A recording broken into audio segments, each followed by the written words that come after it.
Charlie, Good morning. how was your weekend? It was good, sir. What'd you do? I was here most of the time with you, sir. Time well spent. Yeah. Would you go to a flea market? Yeah, I picked something up for you. You didn't have to do that again. It's a map of the Holy Land that was drawn in 1709. It's titled Canaan, Palestine, or the Holy Land. Nice sucking up. Thank you, sir. Look at these topographical details. Seriously, I'm gonna have this framed. This is great. If you leave it here, I'll send it out. I'm gonna play with it some more. Good morning. Look at this map. 1709. So he was saying that the Holy Land, the Canaanites in Palestine, it was in 1709. That's when the map was drawn. So what is the state of Israel in 1948? That's a good question to ask.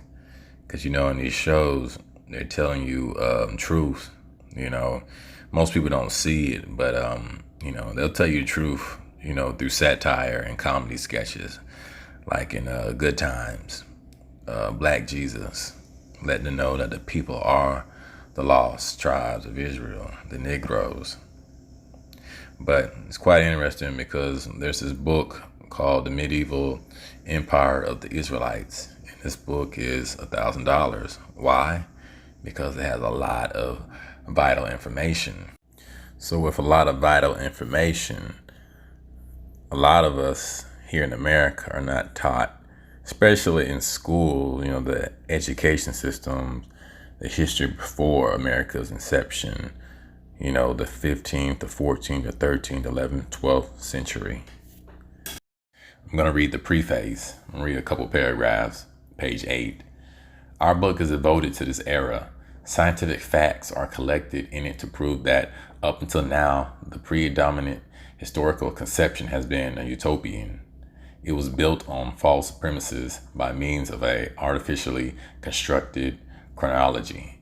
A multitude of evidence points to the fact that all ancient manuscripts are literally works of the 15th and 16th centuries, and that there never was, in reality, any ancient Rome and Greece as history teaches us.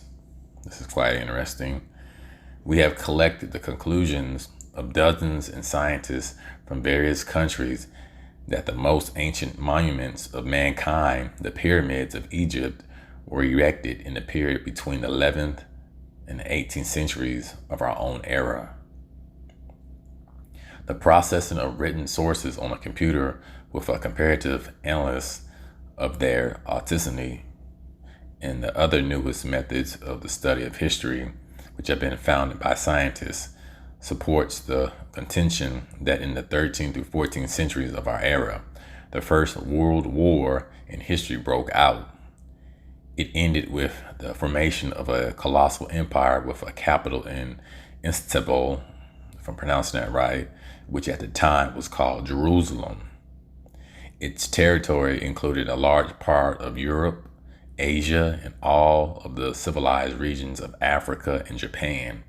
There's a good reason to say that the Aztec civilization was also included within the empire.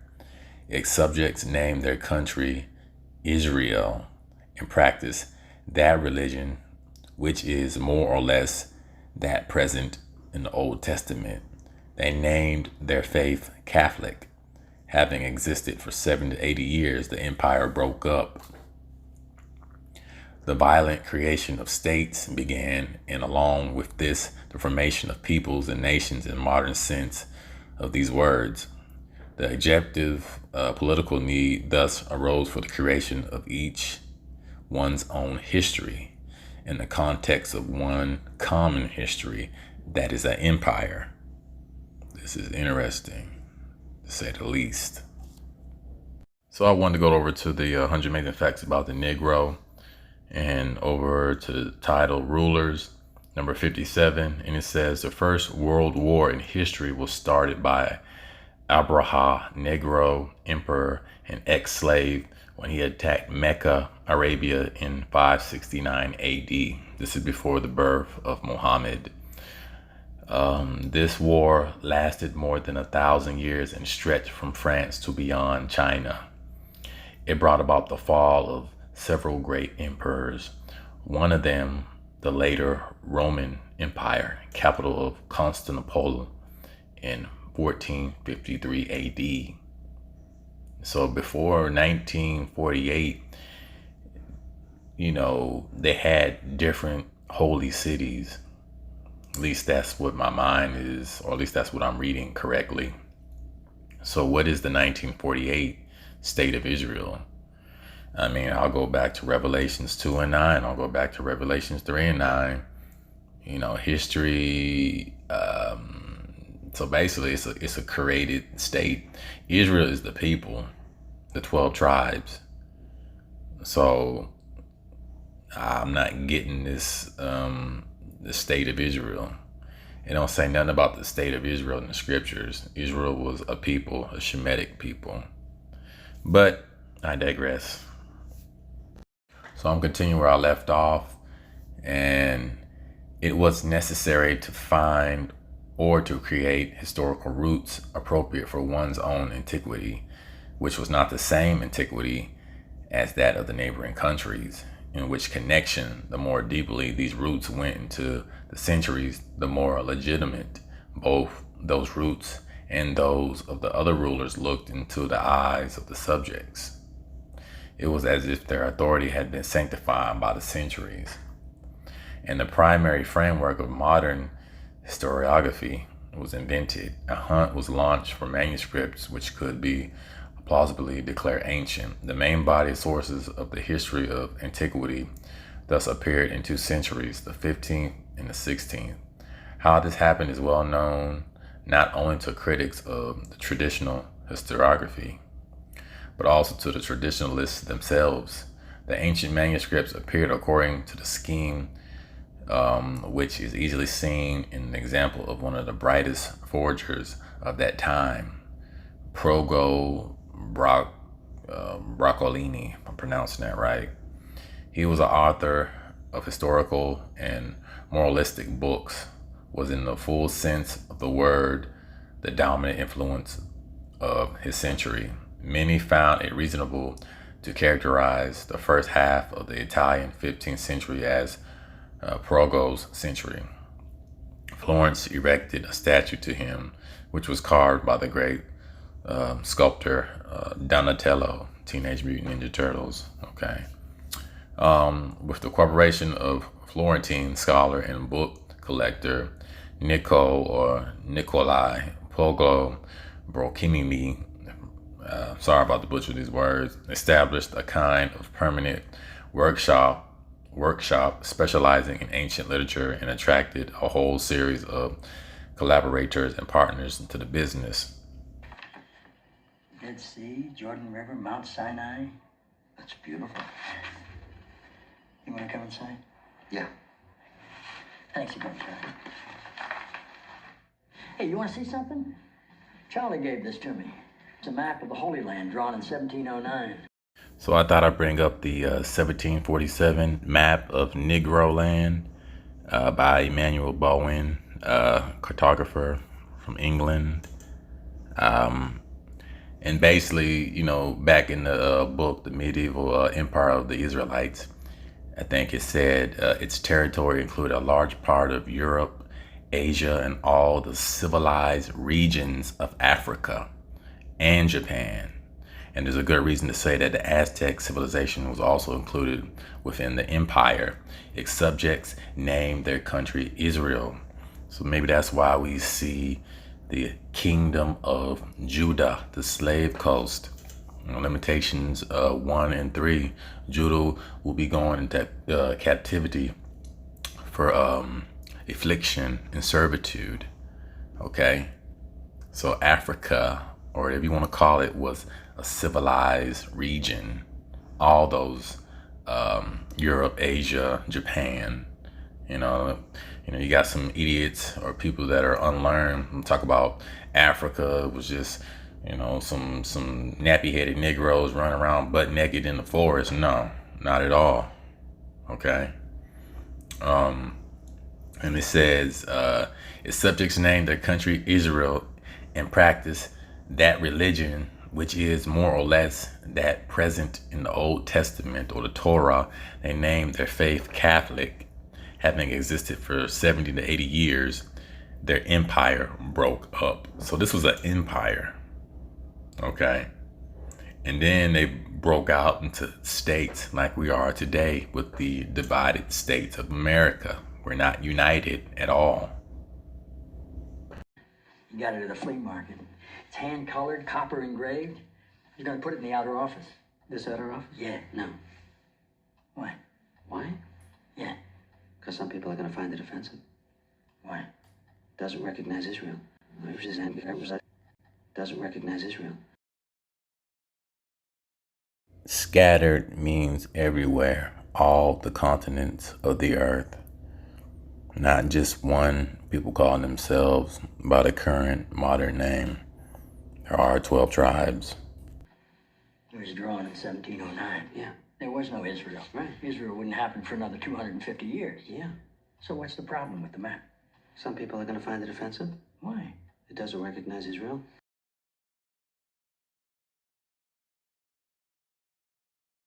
Take lunch, would you? Thank you, Mr. President. Wait. I want to show you this great map Charlie found. Sir, I know about it. You can't put it up in the Westwing.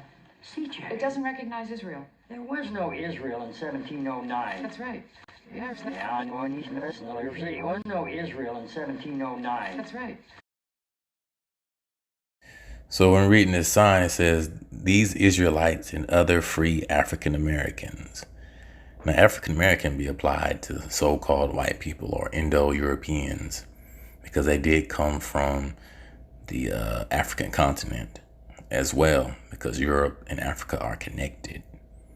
So those, you could say, are truly the African Americans, while the Shemitic Negroes and other phenotypes, Hamites, they don't go by African Americans.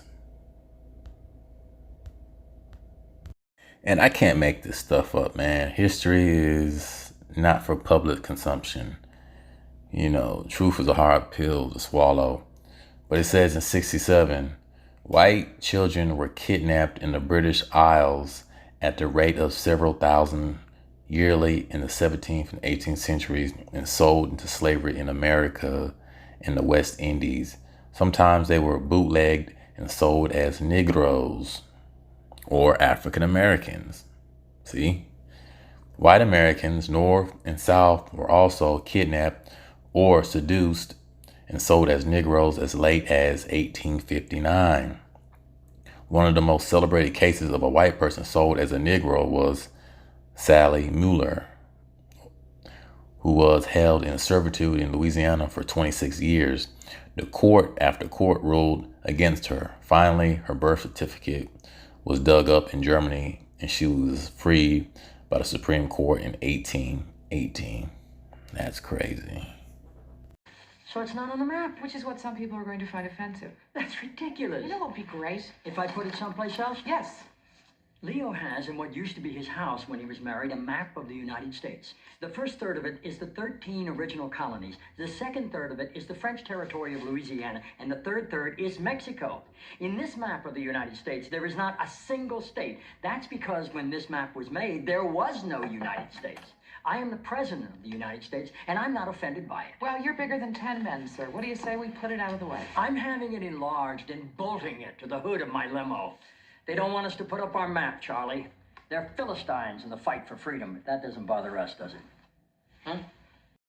Notice he said our map, against the Philistines. The brother's lost because he doesn't know his heritage.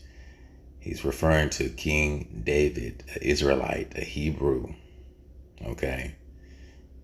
Because, that is the 1709 map of the Canaanite and the Philistines. Because that is of the Holy Land. This brother doesn't know his heritage. So that's why he looks like he's lost. Because he's of Israel, the lost sheep. They don't want us to put up our map, Charlie. They're Philistines in the fight for freedom, but that doesn't bother us, does it? Huh? If ever people were lost, we're it. Never mind. It's not like I'm agreeing with the people who are going to be offended. It's just that you're asking for a whole lot of pain in exchange for which you get nothing but an old map. That's the key. An old map. That's the key. An old map. An old map. Spin that. See, now you got me out there spinning things. Anything else? Let me ask you something. You may be the last sane voice around here. Hang on, before I forget, that map that Charlie gave you, make sure you don't put it where people can see it. I don't believe this. Recognizing Israel's a pretty hot button, wouldn't you say? In Lebanon, not here. Like I'm thinking, God, I was gonna recognize Israel, but now that I've seen this map, you know what? Let's just sit here quietly. Yes, sir. So I'm going to read this last section, the mysterious prevalence of Judaism. Just going to read a couple of these paragraphs. In all the available sources, it is firmly established that the Israelites were constantly persecuted, that they practically at all times over the millennium went from one bondage to another, from one enslavement to another, nearly always being subservient to someone. At the same time, however, in some mysterious way, they managed to maintain their collective uniqueness, often in defiance of their own practicality. They were true to the faith of the fathers, and in any empire achieved important positions in economics, politics, and culture. The mysterious and unique phenomenon of persecution and torment. Oppressed peoples there have been plenty, but none of them have been settled over vast territories, from Spain to India, from Italy to Sweden. Only the Jews.